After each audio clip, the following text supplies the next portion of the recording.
जो एक mother association है उससे एक बच्चे को देखो यही उम्मीद रहती है कि भी मेरी मदर एसोसिएशन जो है वो मेरे को टाइमली हेल्प करेगी ताकि मैं प्रोग्रेस कर सकूं और सही टाइम के ऊपर सही चीज़ें अचीव कर सकूं। अब नीरज के 2017 से लेकर 2025 तक till date Neeraj is number one men's player from Chandigarh. हमने कई बार सीएलटी को रिक्वेस्ट की, शुरू से ही रिक्वेस्ट करते आए हैं कि भी एक प्रॉमिसिंग प्लेयर आपके चंडीगढ़ से है, अगर आप इसको टाइमली सपोर्ट करेंगे तो ये बच्चा भी डेविस कप खेल सकता है, इंटरनेशनल लेवल पे बहुत अच्छा रिजल्ट्स ला सकता है। इन्होंने कभी इस चीज़ को वेटेज ही नहीं दी और इसके साथ के भी जितने अच्छे प्लेयर्स थे, टैलेंट की कमी नहीं है चंडीगढ़ में प्लेयर्स की, लेकिन इन्होंने चंडीगढ़ के प्लेयर्स को सपोर्ट ना कर कर इन्होंने आउटसाइडर्स को सपोर्ट करना ज़्यादा बेटर समझा। और मैं गवर्नर साहब का मैं इस हिस्टोरिकल डिसीजन के ऊपर और चंडीगढ़ एडमिनिस्ट्रेशन का मैं तहे दिल से मैं धन्यवाद करता हूँ कि उन्होंने बहुत अच्छा जो स्टेप उठाया, बहुत अच्छा एक डिसीजन लिया है, जो इनकी लीज डेट टर्मिनेट की है। और आगे मेरे को भविष्य प्लेयर्स का दिख रहा है कि हाँ, चंडीगढ़ में अगर एडमिनिस्ट्रेशन के अच्छे कोचेज़ आएंगे जो कि बहुत काबिल कोचेज़ हैं और काफ़ी प्रॉमिसिंग उनके जो टीचिंग्स हैं, जो बच्चों को आगे देना चाहते हैं उनको भी मौका मिलेगा। और ये एक बड़ा अच्छा वेन्यू है जहाँ पर अच्छे अच्छे टूर्नामेंट्स फ्यूचर में आएंगे और रिजल्ट्स काफ़ी निकलेंगे चंडीगढ़ से। मैं अगेन थैंक्स करता हूँ सी अपना चंडीगढ़ एडमिनिस्ट्रेशन का इस डिसीजन के लिए। Thank you so much. जैसे मेरे फादर ने आपको बताया, मैं प्रोफेशनल टेनिस प्लेयर हूँ, एक जो इंटरनेशनल टूर्नामेंट्स खेलता हूँ, नेशनल टूर्नामेंट्स में पार्टिसिपेट करता हूँ और मेरा बेस्ट रैंकिंग टॉप 15 रह चुकी है और मैं अभी भी कम्पीट करता हूँ टूर्नामेंट्स में और मैं चंडीगढ़ का टॉप प्लेयर रहा हूँ for more than over 7 to 8 years।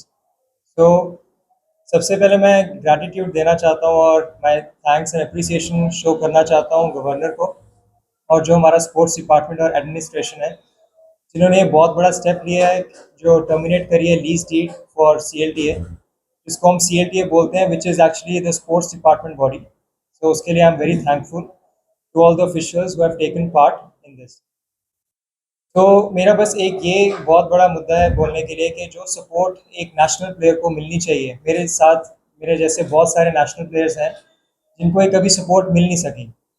In the sense of support I mean emotional support, mental support, physical support होती है, फाइनेंशियल सपोर्ट होती है और एक ट्रेनिंग सपोर्ट होती है और साथ में आपका एक होम एसोसिएशन है, वो आपको एज अ होम बॉडी कैसे सपोर्ट करती है, जो कि मेरे को कभी दी नहीं गई और मेरे को हमेशा अकेलापन महसूस हुआ है। जैसे कि हमारे बहुत बड़े इंटरनेशनल टूर्नामेंट्स होते हैं, CLTA में बहुत सारे नेशनल टूर्नामेंट्स होते हैं, उसके अंदर उनके पास एक फंड होता है, उनके पास वाइल्ड कार्ड्स होते हैं जो कि दिए जाते हैं, तो वो मेरे को कभी फील नहीं हुआ कि मेरे को उस तरीके से सपोर्ट दी गई है। अगर तो वो सपोर्ट दी जाती, जो कि बड़ी सारी सपोर्ट्स होती हैं, इक्विपमेंट स्पॉन्सरशिप्स होती हैं, फाइनेंशियल स्पॉन्सरशिप, ट्रेनिंग स्पॉन्सरशिप्स होती हैं, जो कि एक आप अपने होम प्लेयर को बहुत सपोर्ट करते हो ताकि आपके होम प्लेयर आगे इंटरनेशनल लेवल पर जाकर परफॉर्म कर सके। तो ये मेरे को बहुत फेस हुए ये बैकलैशेस, ऐसे मेरे को पता है कि ऐसे बहुत सारे प्लेयर्स हैं मेरे तरह, जैसे विभव भी है जो अंडर 16 टॉप प्लेयर है, ऐसे बड़े सारे ऑनगोइंग अपकमिंग प्लेयर्स हैं, बडिंग प्लेयर्स हैं जो बहुत एस्पायर करते हैं एक बहुत अच्छे लेवल पर जाने के लिए, बट वो कहीं ना कहीं इस सपोर्ट के करके रह जाते हैं। तो ये सपोर्ट बहुत महत्वपूर्ण है, क्योंकि आपके आगे जाके टूर्नामेंट्स में जब आपको अपॉर्चुनिटीज़ नहीं मिलती, ट्रेनिंग की अपॉर्चुनिटीज़ नहीं मिलती हैं, तो आप मेंटली बहुत डिस्ट्रेस हो जाते हो, आप मेंटली बहुत डिप्रेस फील करते हो। तो ये मैं एक तो बहुत ग्रैटिट्यूड देता हूँ अपने हमारे स्पोर्ट्स डिपार्टमेंट को और गवर्नर को, जो कि बहुत बड़ा स्टेप लिया गया है। And I am looking forward कि यहाँ पर नए लोग आए, न्यू एडमिनिस्ट्रेशन जो है वहाँ पर लोगों को डाले। There are many capable coaches, there are many capable associations which can run this and bring justice to tennis players. So thanks a lot. Everyone, पहले तो आप सारे मीडिया कर्मी जो आए हैं, हमारे दोस्त, आपका बहुत बहुत शुक्रिया इस प्रेस कॉन्फ्रेंस में आने के लिए। हम इस प्रेस कॉन्फ्रेंस में स्टेक होल्डर्स बन के आए हैं चंडीगढ़ टेनिस इकोसिस्टम की तरफ से, जो प्रशासन के फैसले का बहुत स्वागत करते हैं। जो CLTA की लीज डीड टर्मिनेट हुई है, उसके बारे में हम ये कहना चाहते हैं सारे मिलकर कि प्रशासन ने बहुत अच्छा फैसला लिया है। It is a wonderful step for the tennis ecosystem of Chandigarh, क्योंकि ये बहुत ही मच अवेटेड डिसीजन था जो हुआ है। और इसके अंतर्गत हम जो 5 लोग आज एकत्रित हुए हैं, उसमें मैं प्रसंग रहेजा स्पोर्ट्स लॉयर आया हूँ, मेरे साथ अजय यशपॉल जो पेरेंट हैं, नीरज यशपॉल के जो मेंस का नंबर 1 प्लेयर है चंडीगढ़ का, वो है मेरे साथ। और नीरज खुद जो नंबर 1 प्लेयर मेंस का चंडीगढ़ का है और टॉप 15 इंडिया रह चुका है, वो भी हमारे साथ है। और मेरे साथ में रोशन लाल सक्सेना जो एक्स कोच CLTA और इस वक्त मार्कस सुरूका की MS स्टार अकेडमी में काम करते हैं, वो मेरे साथ हैं। और साथ में नगेंद्र सरोहा जी भी हैं, जो रिबव सरोहा इनका बेटा है, जो अंडर 16 का नंबर 1 प्लेयर इंडिया का है चंडीगढ़ से। तो ये लोग हम सारे इकट्ठे जो टेनिस इकोसिस्टम रिप्रेजेंट करके आए हैं। एक तो हम सबसे पहले प्रशासन को बहुत शाबाशी देंगे, जिन्होंने बहुत बड़ा कदम, हिस्टोरिक कदम उठाया है टेनिस गवर्नेंस के लिए चंडीगढ़ से शुरू करके। ये बहुत अवेटेड डिसीजन था। जैसे आप लोग जानते हैं कि इसकी थोड़ी सी बैकग्राउंड मैं दे देता हूं इस केस की, कि लीज वायलेशंस ऑनगोइंग थी CLTA की तरफ से इतने सालों से। एक टेनेंट ऑनगोइंग वायलेशंस में इतने सालों से था और वो चलती पड़ी थी। उनको शो कॉज नोटिस भेजे गए। शो कॉज नोटिस, पहला शो कॉज नोटिस इनको आया जनवरी 2025 के अंदर। और उससे पहले ऑडिट डिपार्टमेंट ने फ्लैग आउट किया था कि आप लोग यहाँ पे सबलेटिंग कर रहे हैं, अंदर शॉप्स बना रहे हैं, उससे रेंटल इनकम्स ले रहे हैं। ये सारी चीजें पिछले कुछ वर्षों से नहीं, पिछले 40 साल से चल रही है। लेकिन ऑब्जेक्शंस पिछले साल से शुरू हुए। और जब मैंने इसके अंदर अपना ये बीच में एक छोटा सा नोटिस ये डाला कि आप लोग अगर इनके ऊपर कोई कदम नहीं उठाएंगे तो ऐसे तो ये जो चंडीगढ़ की धरोहर है, पब्लिक एसेट्स है, और एक्सप्लॉइट करते जाएंगे। प्लेयर तो यहाँ से कोई बन नहीं रहा, लेकिन पब्लिक एसेट्स डिस्ट्रॉय करने का इन्होंने जो वादा किया होता वो कर रहे हैं। तो चंडीगढ़ एडमिनिस्ट्रेशन ने एक शो कॉज नोटिस निकाला कि आप लोग कैफेटेरिया खोलकर बैठे हैं। तो वो कैसे खोलकर बैठे हैं? हमारी जमीन पे। और वो कैफेटेरिया जो चल रहा था वो इतने सालों से, 2003 से उनसे एक शो कॉज नोटिस में ये मांगा गया जवाब कि आप हमें ये बताइए कि जो कैफेटेरिया की रेंटल इनकम है वो आप कैसे लाइसेंस बनाकर आगे दे सकते हैं। कैफेटेरिया तो अलाउड ही नहीं है आपको इस लीज के अंदर। तो पहली तो उल्लंघना कैफे की थी। दूसरी, एक स्पोर्ट्स शॉप खोली हुई थी अंदर ही कैफेटेरिया के अलावा, उसके लिए एक शो कॉज नोटिस मई में गया। उसके अलावा एक चार्ट का एक प्रोग्राम था, Chandigarh rural academy tennis scheme जिसको जाना जाता है। उसमें अफसरों के बच्चे भी रखे गए उस स्कीम के अंदर, और वो काफी विवाद में भी रही स्कीम। लेकिन वो भी स्कीम 2021 तक चलती रही। और 2021 से पहले जो भी उसमें पैसा आया, चाहे होंडा कंपनी ने अपने कॉर्पोरेट सोशल रिस्पॉन्सिबिलिटी से दिया या फिर कॉर्पोरेट सोशल फंड में से पंजाब सरकार और हरियाणा सरकार ने दिया, उसके बारे में भी उनके पास कोई भी सेटिस्फैक्टरी रिप्लाई नहीं था कि वो पैसा हमने प्लेयरों पे कैसा खर्चा। उनसे फाइनेंशियल डॉक्यूमेंट्स मांगे गए, कोई रिप्लाई नहीं है उनके पास। तो वो पैसा साइफन ऑफ करके ये मनी लॉन्ड्रिंग का जो स्कैम किया है वो कहाँ गया पैसा? अब बात ये आती है, टर्मिनेट तो हो गई लीज। इस प्रेस कॉन्फ्रेंस के द्वारा हम एक तो मांग करते हैं ईडी और सीबीआई की प्रोब की कि वो पैसा गया कहाँ, वेयर इज दैट मनी। वो पैसा चंडीगढ़ के एसेट से कमाया गया पैसा है, कोई इन्होंने खुद अपनी मेहनत से नहीं कमाया। और ये रिप्लाई में ये लिख रहे हैं, जो बड़ा ही हंसने वाली बात ही है, एक डिफेंस है इनका, कि हमने प्लेयरों पे पैसा लगाया, जो हमने रेंटल इनकम्स कमाई वो प्लेयरों पे लगाया। आप क्या इलीगल इनकम कमाकर प्लेयरों पे लगाकर जस्टिफाई कर सकते हो? और अगर कर भी सकते हो, बैलेंस शीट्स लेकर आइए, सरकार को दिखाइए कि हमने प्लेयर्स पे कैसे पैसा लगाया।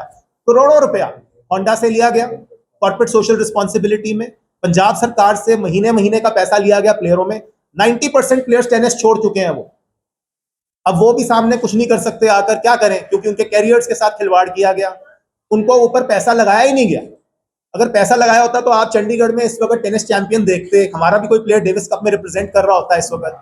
हम नहीं कर पा रहे क्योंकि हमारे जो पैसे हैं, जो होते भी हैं, वो सही जगह लगाए नहीं जाते। एक तो ये है, ये एलिगेशन नहीं है, सब्सटैंशिएट ही हो गई है। क्योंकि इतने शो कॉज नोटिस के बाद जो जवाब आया, उसमें सरकार ने जो जवाब मांगा उनको अनसेटिस्फैक्टरी पाया, तभी ये टर्मिनेट करी गई है। लीगल प्रोसेस से टर्मिनेट करी गई है लीज, कि आपको रिन्यूअल नहीं मिलेगा। इनकी लास्ट डेट थी 10 सितंबर 2025। इसका बैकग्राउंड लीज का ये है कि 1997 से लेकर 2017 तक ये मात्र 100 रुपए साल में लीज चला रहे थे। और इसका सारा जो मेंटेनेंस था वो पूरा चंडीगढ़ एडमिनिस्ट्रेशन कर रही थी। 17 से लेकर 22 में फिर विवाद हुआ कि चंडीगढ़ इंजीनियरिंग डिपार्टमेंट ने इन्हें एक पर्चा दिया कि आप हमें एरियर्स दीजिए, जो मेंटेन करी है आपने बिल्डिंग, उसका 42 लाख रुपया दीजिए। एक्सटेंशन नहीं हुई, बहुत तरीके से 6-6 महीने चलते रहे। फिर 2021 में उनको एक फिर से एक एक्सटेंशन के बाद एक लीज डीड रिन्यू हो गई 3 साल के लिए, और 2025 में इसका अब 10 सितंबर को खत्म हुई है। इसके दौरान भी वो ऑनगोइंग वायलेशंस चलती रही। कैफेटेरिया चलता रहा, शॉप चलती रही। और अभी पीछे ही आपको याद होगा, एक वुमन एंटरप्रेन्योर, एक कैफेटेरिया ओनर आई थी, जिसका case national commission for women में भी गया, वो कचहरी भी गई। वो लाइसेंसिंग एक एग्रीमेंट बनाकर बैठे हुए थे उस लेडी के साथ, और उसके बावजूद वो सारी रेंटल इनकम्स जमा कर रहे थे अपने खाते में। और वो दुकान सील करी गई, चंडीगढ़ स्टेट ऑफिस ने वो सील करी बकायदा अपने एनफोर्समेंट विंग से अभी पीछे। और वो पिछले महीने की खबर है जब उन्होंने वो सील करी। लेकिन उससे पहले जो उन्होंने पैसे एक्यूमुलेट करे, इस रेंटल इनकम से सारा जो पैसा लिया गया, वो साइफनिंग ऑफ की, वो पैसा कहाँ गया, उस पैसे की भी जांच होनी चाहिए, क्योंकि वो चंडीगढ़ के एसेट्स का पैसा है, किसी और का पैसा नहीं है। ये मेरी पहली मांग है। अपार्ट फ्रॉम जो भी चंडीगढ़ एडमिनिस्ट्रेशन ने टर्मिनेट करी है लीज, उनको बहुत मुबारक की, उन्होंने बहुत बड़ा कदम उठाया है। खास शुक्रिया है गवर्नर साहब का, चंडीगढ़ स्पोर्ट्स डिपार्टमेंट ऑफिशियल्स का कि टर्मिनेट करी है। लेकिन अब जांच करिए, इन्वेस्टिगेटिव एजेंसी से जांच करवाइए कि वो पैसा मनी लॉन्ड्रिंग और जो भी इन्होंने गलत काम किया है, ईडी और सीबीआई की प्रोब मेरी है मांग। ये मेरी पहली मांग है इस चीज में। एक इलीगल हॉस्टल चलता है अंदर, इलीगल एक हॉस्टल चलता है जिसमें डॉर्मेट्रियां बनी हुई हैं, आप सोचिए। और वो कितने सालों से चल रहा है, जो चार्ट प्रोग्राम के अंतर्गत एक हॉस्टल चलाते हैं विदाउट अप्रूवल, वो आज भी चल रहा है। उसमें अभी भी 38,000 रुपए की फीस ली जाती है, और वो इनके वेबसाइट पे आप देख सकते हैं, उसके बारे में भी इन्होंने पूरा विस्तार से बताया हुआ है। लेकिन वो विदाउट अप्रूवल आप कैसे चला सकते हो, उस पर अभी कोई कदम नहीं उठाया गया। लेकिन ये जो सामने जो दिख रही हैं चीजें, वो वाली चीजों के ऊपर बात करनी इसलिए जरूरी है क्योंकि वो अब सब्सटैंशिएट हो चुकी हैं। उन्होंने एडमिट भी कर लिया है कि हमने ये इलीगल इनकम कैफे से कमाई, सब कुछ किया, लेकिन उसमें डिस्क्लेमर ये है कि हमने वो पैसा प्लेयरों पे लगाया। अगर ये जस्टिफाइड है तो बहुत अच्छी बात है, अगर सरकार को ये जस्टिफिकेशन दे रहे हैं तो उसके बाद ही ये टर्मिनेशन हुई है, एक स्टेप हो गया टर्मिनेशन का। बट अब नेक्स्ट स्टेप यही है कि जो मनी लॉन्ड्रिंग और साइफनिंग ऑफ फंड्स हुए हैं उस पर कदम उठाया गया। और मैं दूसरी बात एक और करना चाहता हूं, चैरिटेबल ऑर्गेनाइजेशन कहते हैं कि we are a charitable organisation. Charitable organisation income tax में एग्जेम्पशन लेती है सेक्शन 12AA के हिसाब से, इन्होंने ली हुई है। अगर ये सारा कमर्शियल काम चल रहा था तो जीएसटी नंबर भी होना चाहिए आप लोगों के पास। आपके पास जीएसटी नंबर भी नहीं है, आप ये सारी रेंटल इनकम एक्यूमुलेट करके प्लेयरों पे लगा रहे हो या किसी पे लगा रहे हो, तो वो दिखनी चाहिए थी, वो किसी को पता ही नहीं है कहां गई है। तो कोई जस्टिफिकेशन किसी चीज की नहीं है। टैक्स अथॉरिटी से भी ये निवेदन है इस प्रेस कॉन्फ्रेंस के माध्यम से कि वो कदम उठाएं, जो भी इन्वेस्टिगेशन हो वो ट्रांसपेरेंसी लाए इस पूरे स्टेडियम के अंदर। जो चंडीगढ़ टेनिस स्टेडियम है, इसको हम CLTA बोलते हैं, चंडीगढ़ लॉन टेनिस। कभी भी कोई किराएदार स्टेडियम का मालिक नहीं बन जाता, उसको टाइम के लिए दिया गया था। आपने हम सब ने उसका एक नाम रखा है, Chandigarh tennis stadium sports department. जो लिखा भी हुआ है वो पढ़ता कोई नहीं है, उसमें लिखा है this property belongs to Chandigarh administration. तो जो फाइनली प्रशासन ने अपना स्टेडियम वापस लिया है, ये बहुत अच्छा है। और जो उनके कोचेज हैं, मुझे पूरा विश्वास है और हमारी पूरी इकोसिस्टम को विश्वास है कि वो अच्छा काम करेंगे और अकाउंटेबिलिटी से काम करेंगे इस पूरे माध्यम से। और मेरे साथ जो मेरे इकोसिस्टम में स्टेक होल्डर्स आए हैं, मैं चाहूंगा अजय यशपॉल जी अब कुछ बताएं एज अ पेरेंट, जो उनके प्लेयर, उनके बेटे नीरज यशपॉल के साथ इतने साल CLTA में